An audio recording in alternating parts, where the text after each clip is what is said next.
Chapitre 6. Protos le reçut un doigt sur les lèvres. « Nous ne sommes pas seuls, » dit-il rapidement. « Tant que les serviteurs seront là, rien qui puisse donner l'éveil. Ils parlent tous français. Pas un mot, pas un geste qui puisse rien trahir. N'allez pas lui bâiller du cardinal. Au moins, c'est Ciro Bardolotti, le chapelain, qui vous reçoit. Moi, je ne suis pas l'abbé Cave, je suis Cave, tout court. C'est compris ?»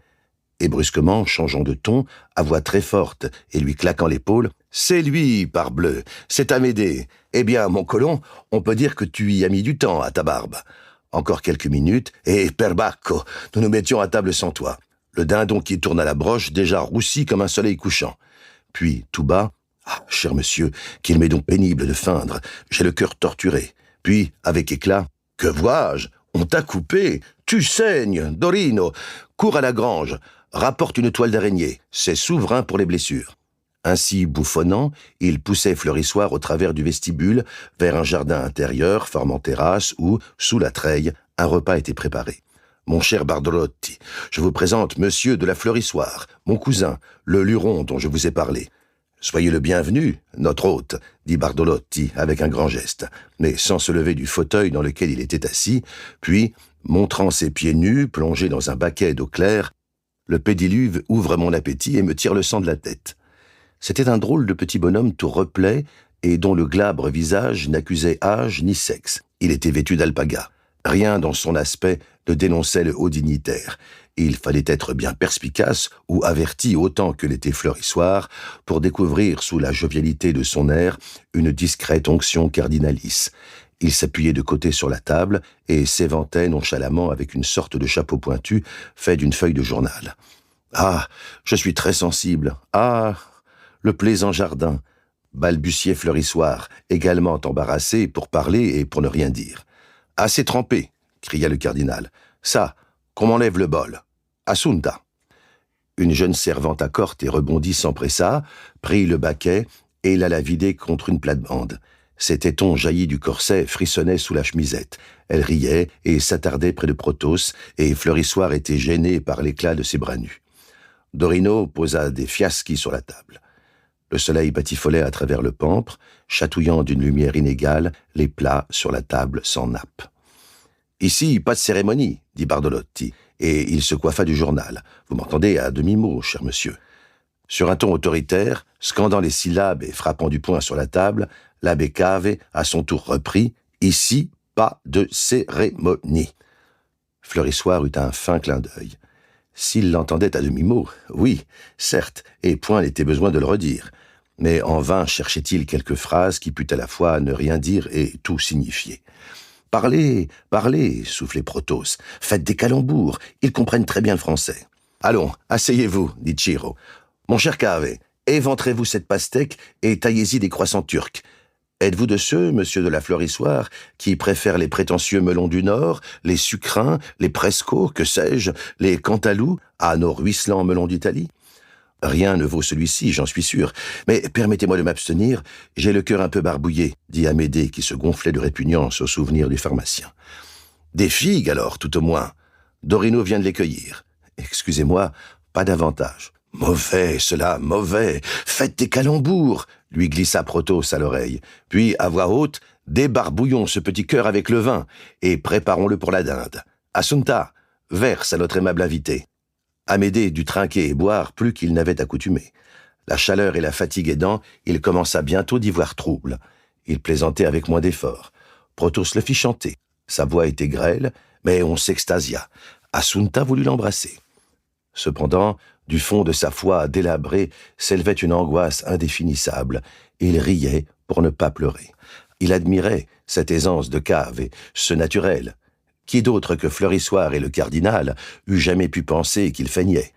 Bardolotti, du reste, en force de dissimulation, en possession de soi, ne le cédait en rien à l'abbé, et riait, et applaudissait, et bousculait paillardement Dorino, lorsque Cave, tenant Assunta renversée dans ses bras, s'écrasait le museau contre elle, et, comme Fleurissoir penché vers Cave, le cœur à demi crevé, murmurait « Comme vous devez souffrir !» Cave, dans le dos d'Assunta, lui prenait la main et la lui pressait sans rien dire, la face détournée et les regards levés au ciel. Puis, brusquement dressé, Cave frappa dans ses mains. Ça, qu'on nous laisse seuls. Non, vous desservirez plus tard. Allez-vous-en, via, via. Il s'assura que Dorino ni Assunta ne s'attardaient aux écoutes et revint avec la mine subitement grave, allongée, tandis que le cardinal, en se passant la main sur le visage, en dépouilla d'un coup la profane et factice gaieté. « Vous voyez, monsieur de la Fleurissoire, mon enfant, vous voyez à quoi nous en sommes réduits. Ah, cette comédie, cette honteuse comédie. Elle nous fait prendre en horreur, reprit Protos, jusqu'à la joie la plus honnête et jusqu'à la plus pure gaieté. Dieu vous sera gré, pauvre cher abbé Cave, reprenait le cardinal en se tournant vers Protos. Dieu vous récompensera de m'aider à vider cette coupe. Et, par symbole, il achevait d'un coup son verre à demi plein, tandis que sur ses traits, le dégoût le plus douloureux se peignait. « Quoi » s'écria Fleurissoire penché. « Se peut-il que, même dans cette retraite et sous ce vêtement d'emprunt, votre éminence doive... Mon fils, appelez-moi monsieur, simplement. Excusez-nous, excusez, entre nous, je tremble même seul. Ne pouvez-vous choisir vos serviteurs ? On les choisit pour moi, et ces deux que vous avez vus, ah ! Si je lui disais, interrompit Protos, où ils vont de ce pas rapporter nos moindres paroles. Se peut-il qu'à l'archevêché... Chut, pas de ces grands mots, vous nous feriez prendre. N'oubliez pas que c'est au chapelain Ciro Bardolotti que vous parlez. Je suis à leur merci, gémissait Ciro. Et Protos, se penchant en avant sur la table où croisait ses coudes, tourné de trois quarts vers Ciro, si pourtant je lui disais qu'on ne vous laisse seul pas une heure de jour ou de nuit. Oui, quelque déguisement que je revête, reprenait le faux cardinal. Je ne suis jamais sûr de n'avoir pas quelque police secrète à mes trousses. Quoi, l'on sait qui vous êtes, ici ? Vous ne l'entendez point, dit Protos. Entre le cardinal San Felice et le modeste Bardolotti, vous restez, je le dis devant Dieu, un des seuls qui puissiez vous vanter d'établir quelque ressemblance. Mais comprendrez-vous ceci ? Leurs ennemis ne sont pas les mêmes, et tandis que le cardinal, du fond de son archevêché, contre les francs-maçons doit se défendre, le chapelain Bardolotti se voit guetté par « les jésuites », interrompit éperdument le chapelain. « C'est ce que je ne lui avais pas encore appris », ajoutait Protos. « Ah, si nous avons les jésuites aussi contre nous », sanglota Fleurissoire. « Mais qui l'eût supposé ? Les jésuites ? En êtes-vous sûr ? Réfléchissez un peu, cela vous paraîtra tout naturel. Comprenez que cette nouvelle politique du Saint-Siège, toute de conciliation, d'accommodement, est bien faite pour leur plaire, et qu'ils trouvent leur compte dans les dernières encycliques. Et peut-être ils ne savent pas que le pape qui les promulgue n'est pas le vrai, mais ils seraient désolés qu'il changeât. Si je vous comprends bien, reprit Fleurissoire, les jésuites seraient alliés aux francs-maçons dans cette affaire. Où prenez-vous cela ? Mais ce que M. Bardolotti me révèle à présent. Ne lui faites pas dire d'absurdité. Excusez-moi, j'entends si peu la politique. C'est pourquoi ne cherchez pas plus loin que ce que vous en dit. Deux grands partis sont en présence, la Loge et la Compagnie de Jésus. Et comme nous, qui sommes du secret, ne pouvons sans nous découvrir réclamer appui de l'un ni de l'autre, nous les avons tous contre nous. Hein ? Qu'est-ce que vous pensez de ça ? Demanda le cardinal. Fleurissoire ne pensait plus à rien. Il se sentait complètement abasourdi. Tous contre soi, reprit Protos. Il en va toujours ainsi quand on possède la vérité. Ah, que j'étais heureux quand je ne savais rien, gémit Fleurissoire. Hélas, jamais plus, à présent, je ne pourrais le pas savoir. Il ne vous dit pas tout encore, continua Protos en lui touchant doucement l'épaule. Préparez-vous au plus terrible. Puis, se penchant, à voix basse, malgré toutes les précautions, le secret a suinté.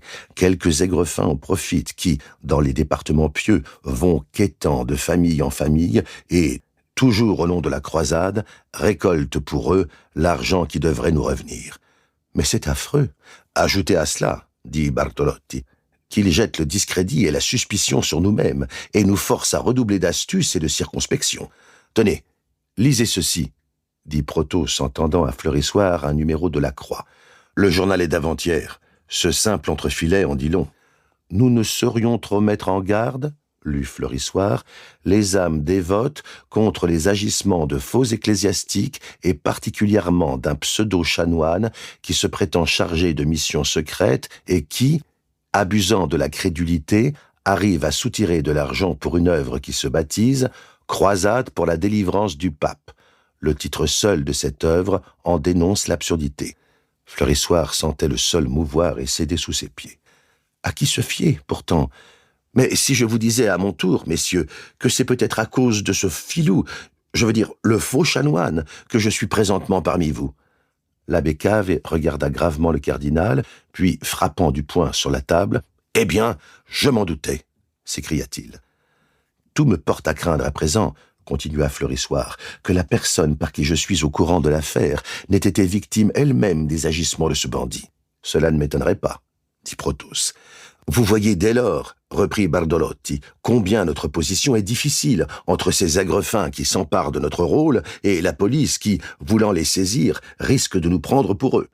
C'est-à-dire, gémit Fleurissoir, qu'on ne sait plus où se tenir. Je ne vois que danger partout. Vous étonnerez-vous encore, après cela, des excès de notre prudence, dit Bardolotti. Et comprendrez-vous, continua Protos, que nous n'hésitions pas, par instant, à revêtir la livrée du péché et à feindre quelque complaisance en face des plus coupables joies. Hélas, balbutia Fleurissoir, vous, du moins, vous vous en tenez à la feinte, et c'est pour cacher vos vertus que vous simulez le péché.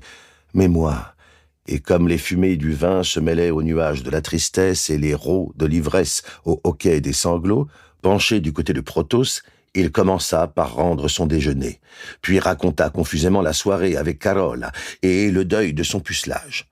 Bardolotti et l'abbé Cave avaient grand mal à ne pas s'esclaffer. « Enfin, mon fils, vous vous êtes confessé ?» demanda le cardinal, plein de sollicitude. « Le lendemain matin. Le prêtre vous a donné l'absolution ? Beaucoup trop facilement. C'est précisément là ce qui me tourmente. Mais pouvais-je lui confier qu'il n'avait pas affaire à un pèlerin ordinaire, révéler ce qui m'amenait dans ce pays? Non, non, c'en est fait à présent. Cette mission de choix réclamait un serviteur sans tâche. J'étais tout désigné. À présent, c'en est fait. J'ai déchu. » Et de nouveau le secouait les sanglots, tandis que, se frappant la poitrine à petits coups, il répétait « Je ne suis plus digne, je ne suis plus digne », puis reprenait dans une sorte de mélopée « Ah, vous qui m'écoutez à présent et qui connaissez ma détresse, jugez-moi, condamnez-moi, punissez-moi. Dites-moi quelle extraordinaire pénitence me lavera de ce crime extraordinaire. Quel châtiment !» Protos et Bardolotti se regardaient. Le dernier, enfin, se levant, commença de tapoter Amédée sur l'épaule. « Voyons, voyons, mon fils, il ne faut pourtant pas se laisser aller comme ça. Eh bien oui, vous avez péché. Mais, que diable, on n'en a pas moins besoin de vous. Vous êtes tout salis. Tenez, prenez cette serviette, frottez. Toutefois, je comprends votre angoisse. Et puisque vous en appelez à nous, nous voulons vous présenter le moyen de vous racheter. Vous y prenez mal, laissez-moi vous aider. Oh, ne vous donnez pas la peine. Merci, merci, faisait Fleurissoir, et Bardolotti, tout en les nettoyant, continuait. Toutefois, je comprends vos scrupules. Et pour les respecter, je vous offrirai tout d'abord une petite besogne sans éclat, qui vous fournira l'occasion de vous révéler et mettra votre dévouement à l'épreuve. C'est tout ce que j'attends. Voyons, cher abbé Cave, vous avez sur vous ce petit chèque ? Protos sortit un papier de la poche intérieure de son saillon. Circonvenus comme nous sommes, reprenait le cardinal, nous avons parfois quelque mal à toucher les espèces des offrandes que quelques bonnes âmes secrètement sollicitées nous envoient. Surveillés à la fois par les francs-maçons et par les jésuites, par la police et par les bandits, il ne convient pas qu'on nous voie présenter des chèques ou des mandats au guichet des postes et des banques où notre personne pourrait être reconnue. Les aigrefins, dont vous parlez tantôt l'abbé Cave, ont jeté sur les collectes un tel discrédit. Protos, cependant, pianotait impatiemment sur la table. « Bref, voici un modeste petit chèque de 6 000 francs que je vous prie, mon cher fils, de bien vouloir toucher à notre place. Il est tiré sur le Credito Commerciale de Rome par la Comtesse de Pontecavallo. Bien qu'adressé à l'archevêque, le nom du destinataire, par prudence, est laissé en blanc, de manière que le puisse toucher n'importe quel porteur. Vous le signerez sans scrupule de votre vrai nom, qui n'éveillera pas les soupçons. Veillez bien à ne pas vous le laisser voler, ni... Qu'avez-vous, mon cher abbé Cave? Vous semblez nerveux. Allez toujours. Si la somme que vous me rapportez dans...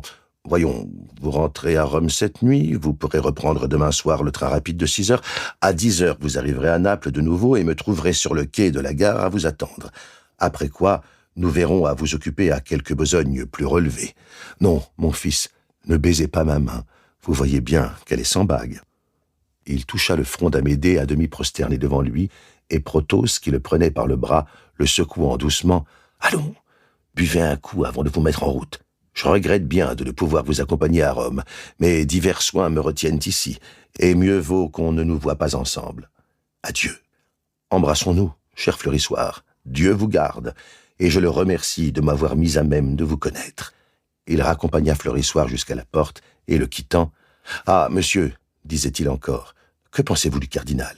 N'est-il pas pénible de voir ce qu'ont fait les persécutions d'une si noble intelligence ?»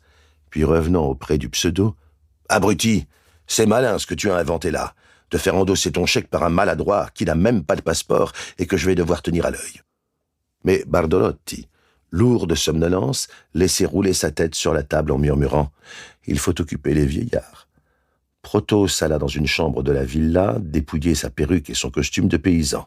Il reparut bientôt après, rajeuni de 30 ans, sous les traits d'un employé de magasin ou de banque, de l'aspect le plus subalterne. Il n'avait pas trop de temps pour attraper le train qu'il savait devoir emporter aussi Fleurissoir, et partit sans prendre congé de Bardolotti, qui dormait.